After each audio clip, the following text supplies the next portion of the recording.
Financial markets పై పట్టు సాధించాలనుకునే వాళ్ళు Revanth conduct చేసే వెబినార్ కోసం ఈ నెంబర్ కి కాల్ చేయండి. నమస్తే, వెల్కమ్ టు సుమన్ టీవీ. నేను విష్ణు. ప్రస్తుతంతో పాటు సీనియర్ ఫినాన్స్ ప్రొఫెషనల్ గిరిబాబు గారు ఉన్నారు. వారితో మాట్లాడదాం. సార్ నమస్కారం గిరిబాబు గారు. నమస్తే అండి. సార్ గిరిబాబు గారు, ఇప్పుడు మనకి రకరకాల ఇన్వెస్ట్మెంట్ అవెన్యూస్ ఉన్నాయి కదా. కొంతమంది గోల్డ్లో ఇన్వెస్ట్ చేస్తారు, మరి కొంతమంది రియల్ ఎస్టేట్లో పెడతారు, కొంతమంది ఈ స్టాక్స్లో పెడుతుంటారు, కొంతమంది మ్యూచువల్ ఫండ్స్లో పెడుతుంటారు, ఇంకొంతమంది చిట్టీలు కడుతుంటారు, ఇంకొంతమంది వడ్డీలకు ఇస్తుంటారు కదా.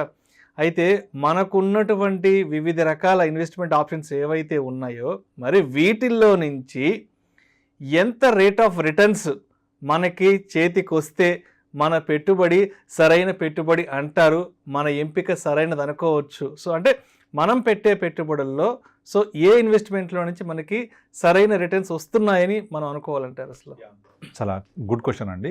చాలా మందికి ఈ డౌట్ ఉంటుంటుంది. చాలా మంది ఏం చేస్తారంటే, నేను సంపాదించిన డబ్బులు సేఫ్ ఉండాలి నాకు అని తీసుకెళ్ళి ఎఫ్డీ చేస్తారు. కొంతమంది ఎఫ్డీ చేస్తూ ఉంటారు. ఒక టైం తర్వాత నాకు చాలా తక్కువ వస్తుంది ఎఫ్డీ చేస్తే ఏం రావట్లేదు ఇక్కడ అనిపిస్తుంటారు. 6 to 7 వస్తుంది.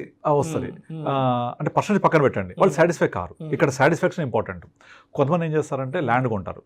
ల్యాండ్ కొంటే కొన్ని చోట్లనేమో ల్యాండ్కి ఉన్న డిమాండ్ వల్ల 3-4 yearsకి డబల్ అవుతుంది, మళ్ళీ తర్వాత నెమ్మదిస్తూ ఉంటుంది. కొన్ని చోట్ల ఒక 10 years కూడా డబల్ కాదు, డిపెండింగ్ ఆన్ డిఫరెంట్ ఫ్యాక్టర్స్. చుట్టుపక్కల డెవలప్మెంట్స్ ఏం రావు, దాన్ని బట్టి లేట్ అవ్వచ్చు. బట్ ల్యాండ్ విషయంలో అంత డిస్సాటిస్ఫాక్షన్ ఉండదు వాళ్ళకు. ఎందుకు అంటే, నా దగ్గర ల్యాండ్ ఉంది కదా, టచ్ ఫ్యాక్టర్ ఉంటుంది. ఎప్పటికైనా మందే కదా, పెరగకపోతుందా, పెరుగుద్ది అనే ఒక సాటిస్ఫాక్షన్ ఉంటుంది. రేపన్న రోజు పిల్లలు పనికి వస్తుంది, ఓ 10 ఏళ్ళ తర్వాత 15 ఏళ్ళ తర్వాత. ఇక్కడ మ్యూచువల్ ఫండ్స్ వచ్చేప్పటికి, మ్యూచువల్ ఫండ్స్లో నాకు కొన్ని ఫండ్స్ 20 ఇస్తాయి, కొన్ని 15 ఇస్తాయి, డెట్ ఫండ్స్ 5%, 6% ఇస్తాయి, బ్యాలెన్స్ ఫండ్స్ 12 ఇస్తాయి, ఈక్విటీ సేవింగ్స్ ఫండ్స్ 9% ఇస్తాయి, 8-9%. ఇట్లా ఒక్కొక్క కేటగిరీకి ఒక నిర్దిష్టమైన రిస్క్ అసోసియేట్ అయ్యి నిర్దిష్టమైన రిటర్న్స్ ఇస్తూ ఉంటాయి. ఇది ఒకటి. కొంతమంది ఏం చేస్తారంటే, ఇవన్నీ కాదు నాకు దేని తెలియదు, నేను చిట్టి వేస్తే నాకు మంచి రిటర్న్ వస్తుంది అని చిట్టి వేస్తూ ఉంటారు. ఇప్పుడు మనం డిస్కస్ చేసిన చిట్టి, FD, real estate, mutual funds, ఇంకేమున్నాయి, గోల్డ్ ఒకటి, వడ్డీ వ్యాపారం, వీటన్నిటికీలో కూడా ఒక్కొక్క నిర్దిష్టమైన రిస్క్ అసోసియేట్ అయ్యి ఒక రకమైన రిటర్న్స్ మనం ఎంజాయ్ చేయొచ్చు. అయితే ఇక్కడ ఏ ప్రోడక్ట్కి ఎంత రిటర్న్ వస్తుంది, ఆ వచ్చే రిటర్న్ నాకు సాటిస్ఫాక్షన్ ఉంటుందా లేదా అనేది వెరీ వెరీ ఇంపార్టెంట్.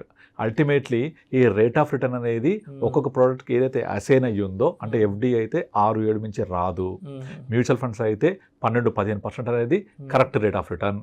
తర్వాత చిట్టి అయితే ఎంత వస్తుంది ఎగ్జాంపుల్ కోసం. అలాగే రియల్ ఎస్టేట్లో ఇన్ని ఇయర్స్కి డబల్ అవుతుంది, అది ఎంత పెరుగుతుంది అని బట్టి. ఇవన్నీ కూడా వాటి యొక్క రిస్క్ అసోసియేట్ని బట్టి వస్తూ ఉంటాయి. అయితే ఇక్కడ మనము చూసే విధానంలోనే మార్పులన్నీ వస్తూ ఉంటాయి. నేను ఎంత రిటర్న్ వస్తే సాటిస్ఫై అవుతాను, దాన్ని బట్టే మనం ఇక్కడ ఎంత వస్తుంది మీరు అనే క్వశ్చన్కి ఆన్సర్ చెప్పవచ్చు. ఇది ఇంకొంచెం నెంబర్స్లో చెప్పాలంటే, సపోజ్ ఫర్ ఎగ్జాంపుల్ మన దగ్గర ఒక ₹1,00,000 ఉన్నాయి. ఈ 1,00,000 తీసుకెళ్ళి స్టేట్ బ్యాంక్ ఆఫ్ ఇండియాలో ఎఫ్డీ చేసాం. India's largest bank, PSU bank, safest bank. Deposit ఎంత వస్తుంది? 6% వస్తుంది. ఓకే, 6% నాకు సరిపోదు, చాలా తక్కువ, బట్ సేఫ్ కనుక నాకు వద్దు. నేనేం చేస్తాను, ఈ ₹1,00,000 తీసుకెళ్ళి ఎవరికైనా తెలిసిన ఫ్రెండ్ అడుగుతున్నాడు, వాడికి వడ్డీకి ఇస్తా అని చెప్పి వడ్డీకి ఇస్తాం. ధర్మ వడ్డీ ఎంత ఉంటుంది?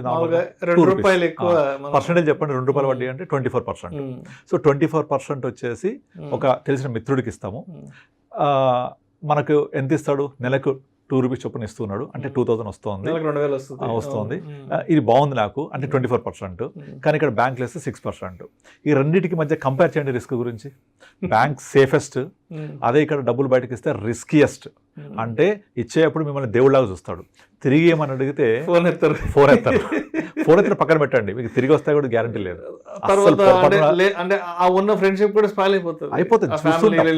ఈ రోజులో డబ్బులు బయటకి ఇస్తే తిరిగి రావడం అనేది వెరీ వెరీ వెరీ డిఫికల్ట్. అడిగి అనవసరంగా చెడ్డవడం, శత్రుత్వం కొని తెచ్చుకోవడం. అవసరమే అడిగితే కొంచెం హెల్ప్ చేసి వదిలించుకోండి, అక్కడతోటి అయిపోతుంది. అంతేగాని ఇట్లా వడ్డీకి నేను ఇస్తాను, ఫ్రెండే కదా, తెలిసిన వాడే కదా, ఇస్తాడు మంచోడు అని అనుకొని ఇస్తే కనుక మీకు డబ్బులు రావడమే కష్టం. ఓకే, మన పాయింట్కి వస్తే అది ఎంత risk? 100% risk. You may not get life risk, డబ్బులు కూడా రిస్క్. 100% మీకు వెనక్కి కూడా రాకపోవచ్చు ఒకసారి, బట్ మంచి రిటర్న్ వస్తుంది 24%. నాకు అది వద్దు, పెట్టొద్దు ఎవరు అక్కడ, అటువైపు వెళ్ళొద్దు. సో 24% విత్ ఫుల్ రిస్క్ మనకు వద్దు. అది 6% బ్యాంక్ సేఫ్టీ కానీ ఇది వద్దు నాకు, సరిపోవట్లేదు, సరిపోవట్లేదు. ఇది బాగుంది కానీ రిస్క్ ఉంది. ఇప్పుడు ఏం చేద్దామంటే రెండింటిని యావరేజ్ చేద్దాం. What is average of 6+24? 30/2, 15%. 15% అనేది average of risk full, risk free యొక్క యావరేజ్. అంటే ఫుల్ రిస్క్ తీసుకుంటే 24% వస్తుంది, జీరో రిస్క్ తీసుకుంటే 6% వస్తుంది. వీటి యావరేజ్ వచ్చేసి 30/2, 15%. అంటే నాకు 15% కనుక వస్తే this is the average of risk full and risk free. ఇది మాక్సిమం సైడ్ అన్నది. Okay, average. అండ్ నేను ఇక్కడ బ్యాంక్ వెళ్తే 6% వస్తుంది కదా, నాకు బ్యాంక్కి 6 ఎలాగో గ్యారంటీకి వస్తుంది. నాకు ఇంకెంత ఎక్కువ వస్తే ఐ విల్ బి సాటిస్ఫైడ్. అంటే దీన్ని ఆపర్చునిటీ కాస్ట్ అంటాం. అంటే నాకు ఇక్కడ ఆపర్చునిటీ ఉంది 6% అనేది, దీనికి ఎంత బెటర్ రావాలి నాకు అని చూసుకుంటే అట్లీస్ట్ బ్యాంక్ వెళ్తే 6 వస్తుంది కాబట్టి నాకు మినిమం ఒక 12, అంటే డబల్ ఆఫ్ ద బ్యాంక్ వస్తే ఐ విల్ బి సాటిస్ఫైడ్. అంటే 12% లోవర్ సైడ్, 15% హయ్యర్ సైడ్ కనుక వస్తే ఆ rate of return very very very good return. One should satisfy for that. ఈ రేట్ ఆఫ్ రిటర్న్ 12కి వస్తుందా, 15కి మధ్యలో కనుక వస్తే మనకు చాలా మంచి రిటర్న్ జనరేట్ అయినట్టు. So you have to satisfy at that level. అంతేగాని నాకు సాటిస్ఫై కాను, నాకు 20 కావాలి 30 కావాలంటే మనం ఏం చేయలేము దానికి. అవును, అంతే కదా, సబ్జెక్ట్ మార్కెట్ రిస్క్ అలాగా. మీరు అంతెందుకు మీరు ఈ రోజుల్లో చాలా మంది క్రిప్టో కరెన్సీ మాట్లాడుతూ ఉంటారు. ఇక అది ఎంత రిస్క్ అంటే చెప్పలేం. మీరు పెట్టే డబ్బులు ఎక్కడికి వెళ్తాయి, ఏ కంట్రీ మేనేజ్ చేస్తుంది, ఎందులోకి వెళ్తున్నాయి, దాని రెగ్యులేషన్ ఏంటి, రూల్స్ ఏంటి, ట్యాక్సెస్ ఏంటి, ఎవరికి తెలియదు. జీరో ఆన్సర్ ఎవరి చేతిలో ఉంటుంది తెలీదు. పొరపాటున మీరు ఇన్వెస్ట్ చేసిన యాప్ కనుక పోతే, ఆ క్రెడెన్షియల్స్ పోతే ఇంకెవరిని అడుగుతారు?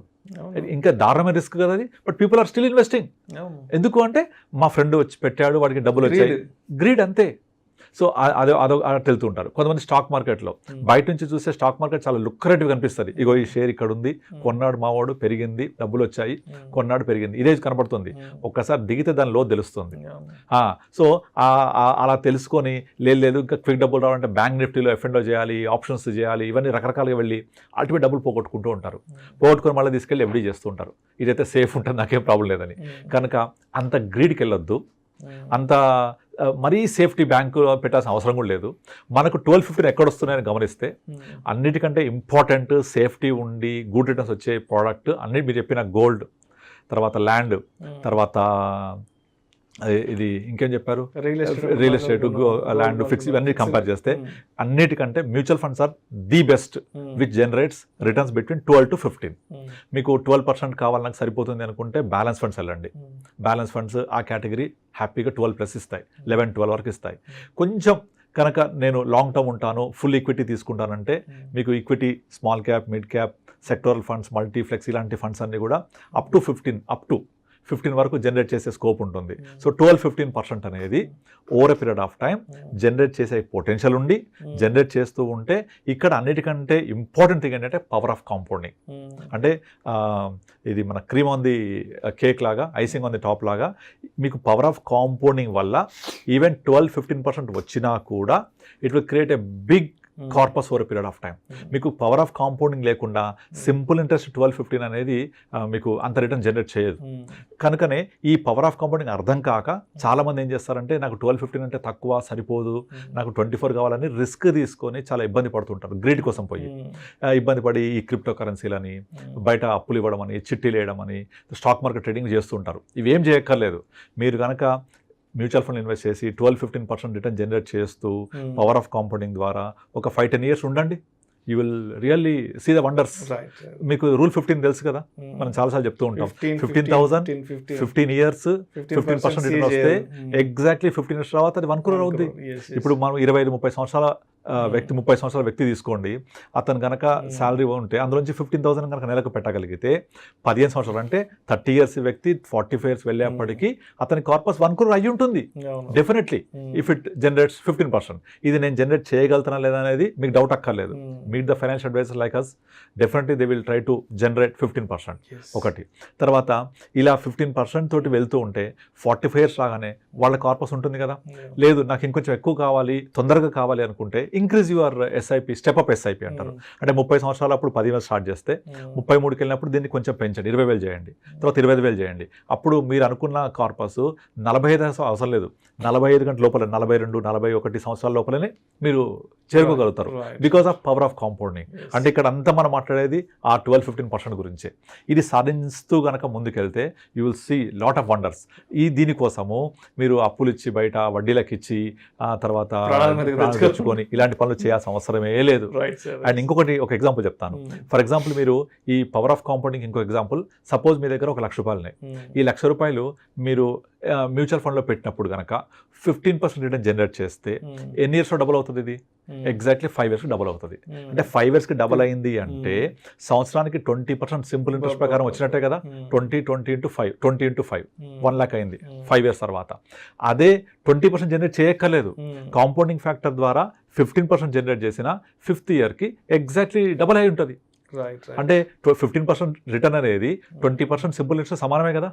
కనుక మీరు వడ్డీకి ఇచ్చినప్పుడు అక్కడ నాకు ₹2 వస్తుంది, 24 వస్తుంది అనుకోకర్లేదు. ఇక్కడ 15 వచ్చి that is equal to more than 20%. ఇదొకటి. రెండోది, ఈ 12-15% ఫ్యూచర్లో ఎప్పుడు వస్తుందా అంటే చాలా కష్టం. ఎందుకంటే మార్కెట్ అనేది ఎప్పుడు కూడా జీడిపి ప్లస్ ఇన్ఫ్లేషన్ సమానంగా ఉంటుంది.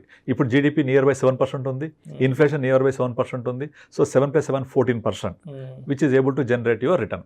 ఫ్యూచర్లో ఇన్ఫ్లేషన్ తగ్గి జీడిపి గ్రోత్ రేట్ తగ్గితే మీ రిటర్న్ కూడా తగ్గుతుంది. కనుక ఈ డికేడ్లో మనము కనుక 12-14%, 15% రావాలి అంటే this is the best time to invest. ఫ్యూచర్లో అంటే మన నెక్స్ట్ జనరేషన్ వాళ్లకు ఇలాంటి 12-15% రిటర్న్ రాకపోవచ్చు కూడా. ఇది మనం ప్రజెంట్ చూస్తున్నాం. యుఎస్, జపాన్, యూకే అడ్వాన్స్ కంట్రీస్లో ఇన్ఫ్లేషన్ చాలా స్ట్రింక్ అయిపోయింది, అలాగే గ్రోత్ రేట్ స్ట్రింక్ అయిపోయింది. అక్కడ హార్డ్లీ 4-5% వస్తే ఎక్కువ. వాళ్ళ ఎకానమిక్ గ్రోత్ రేట్ అంతా కూడా 2-3% ఉంటుంది, ఇన్ఫ్లేషన్ ఒక 3%, 5-6%. ఒక్క ఇండియాకే ఈ స్కోప్ ఉంది ఇప్పుడు 14%, 15% కైండ్ ఆఫ్ రిటర్న్ జనరేట్ చేయడానికి. సో ఇలా మనం వెళ్తే సూపర్ రిటర్న్స్ చేయొచ్చు. Thank you so much Giribabu garu. Thank you అండి.